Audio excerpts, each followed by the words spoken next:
You're listening to GLC on ReachMD. This activity, titled No Patient with CKD Left Behind. New Horizons in Patients with CKD, regardless of diabetes status, is provided by Global Learning Collaborative. Prior to beginning the activity, please be sure to review the faculty and commercial support disclosure statements, as well as the learning objectives. Welcome to Continuing Education with GLC. I'm Dr. Katherine Tuttle, a nephrologist from the state of Washington in the United States, where I'm professor of medicine at the University of Washington and executive director for research at Providence Inland Northwest Health. And joining me today is Dr. Brendon Neuen. Hi, Dr. Tuttle. My name is Brendon Neuen. I'm a nephrologist and clinician researcher from Sydney, Australia. I'm an associate professor of medicine at the George Institute for Global Health at the University of New South Wales and a practicing nephrologist at Royal North Shore Hospital, also in Sydney. Well, thank you, Brendon. CKD doesn't care whether your patient has diabetes, and increasingly neither do the latest data. Today, we're exploring how emerging evidence with nonsteroidal mineralocorticoid antagonism, or MRA, is shaping cardiovascular, kidney, and metabolic care, and why it's time to make sure that no patient with CKD gets left behind. Okay, let's dive right in, Dr. Neuen. How are the latest data from FIND-CKD and Infinity expanding the understanding of residual risks and available treatment options for all patients with CKD? Well, Dr. Tuttle, here at ERA in Glasgow, we heard the results of the FIND-CKD trial, as well as the individual participant data meta-analysis of the 3 finerenone trials called Infinity. As you know, FIND-CKD was a randomized, double-blind, placebo-controlled trial conducted in 24 countries around the world. It enrolled 1,584 patients with non-diabetic kidney disease and a GFR greater than 25 and at least 200 milligrams per gram of albuminuria. And what the trial demonstrated was that finerenone compared to placebo attenuated the annualized decline in GFR from 4 mils per minute per year in the placebo arm to 3.3 mils per minute per year in the finerenone arm, and this was highly statistically significant.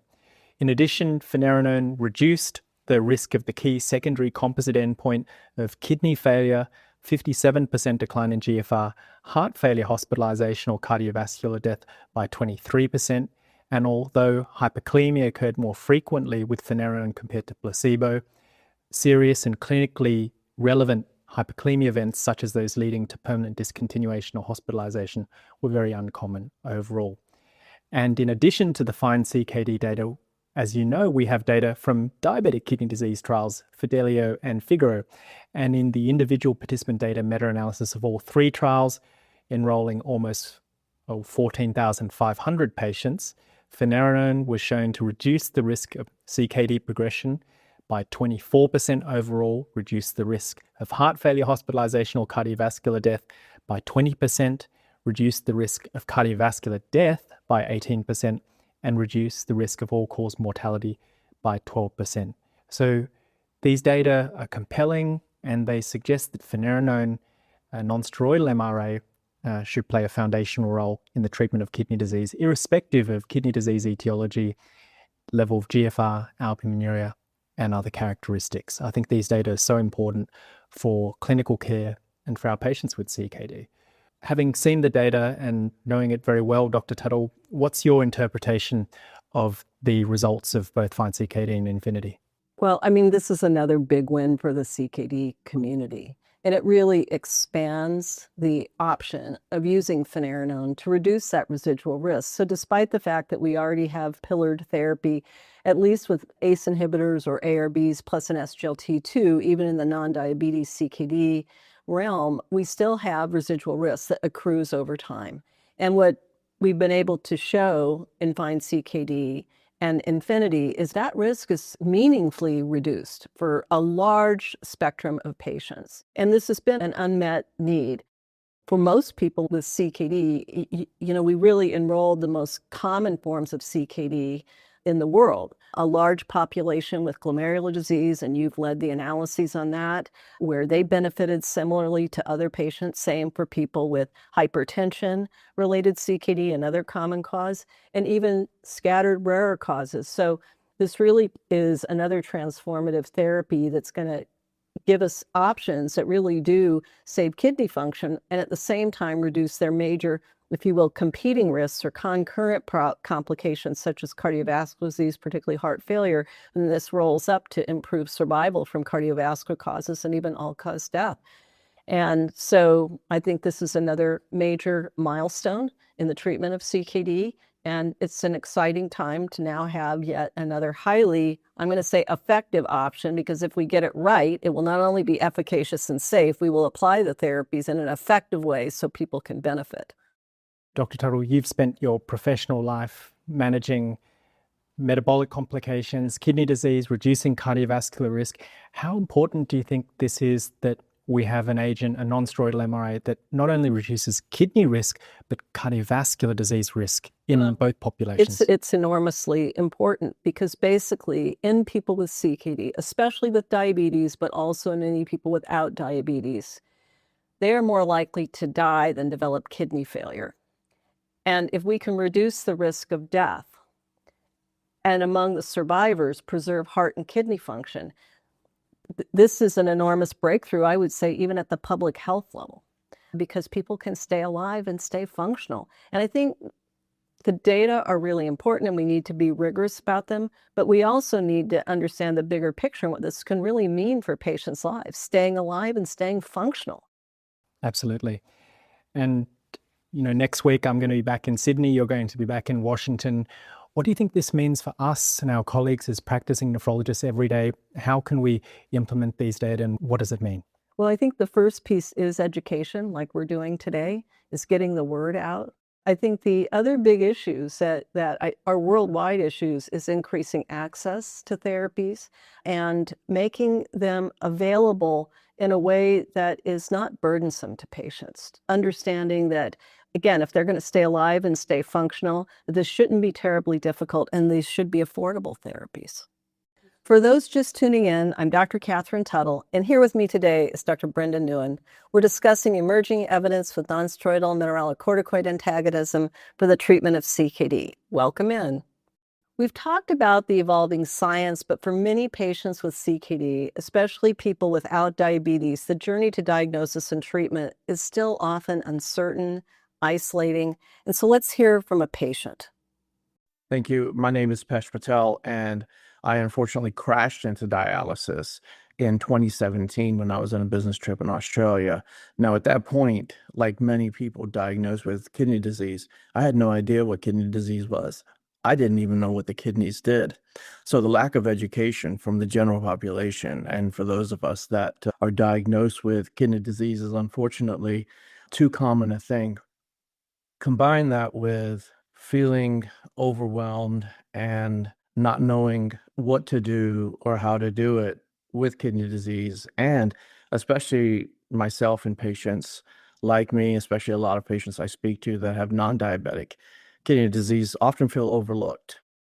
The lack of treatment options, as we feel, and also the fear of progression. A lot of patients feel like access to care, and access doesn't only mean where we have to travel far to find a specialist, a nephrologist. It's also waiting 3 to 4 to 5 to 6 months for an appointment in some cases. In that time period, the disease state can increase rapidly, especially when you don't have the educational tools or the resources to treat kidney disease the way it should be handled. So it's a big fear. So we are fighting this disease on many fronts.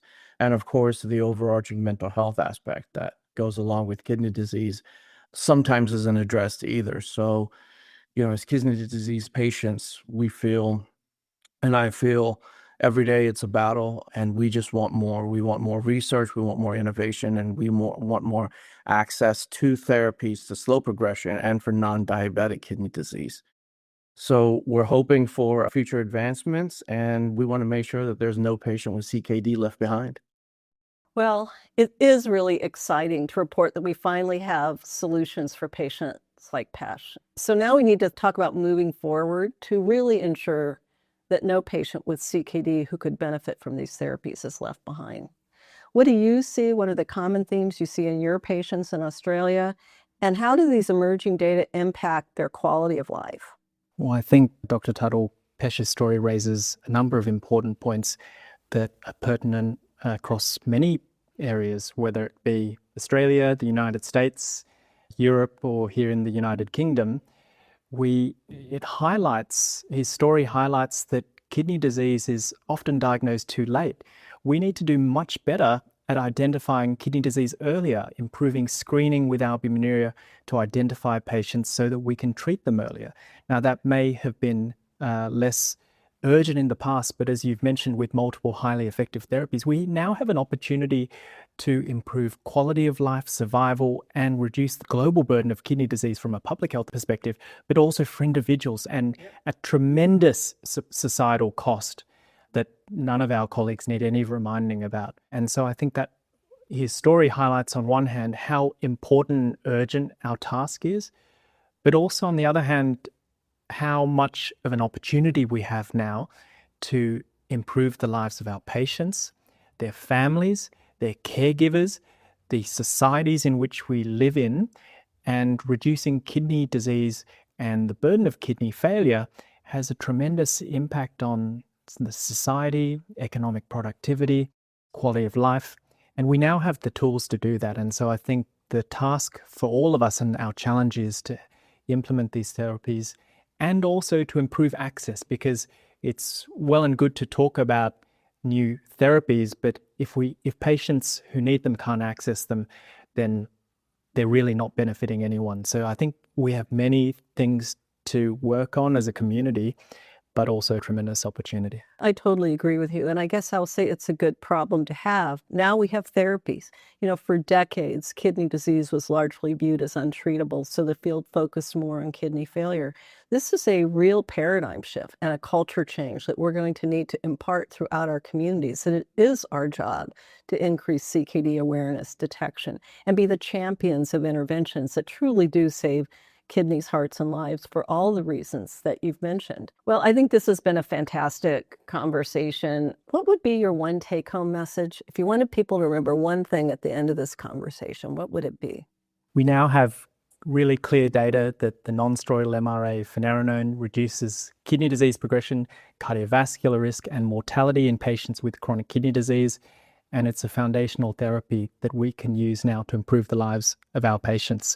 And the job, as you've mentioned, Dr. Tuttle, is now implementation. So maybe we'll leave you with the mantra, save kidneys, hearts, and lives. So that's all the time we have today. I want to thank you all for listening, and especially you, Dr. Neuen, for joining me and sharing all your valuable insights and experience. It was really wonderful speaking with you today. Thanks very much. You have been listening to GLC on ReachMD. This activity is provided by Global Learning Collaborative. To receive your free CE credit or to download this activity, go to reachmd.com/CME. Thank you for listening.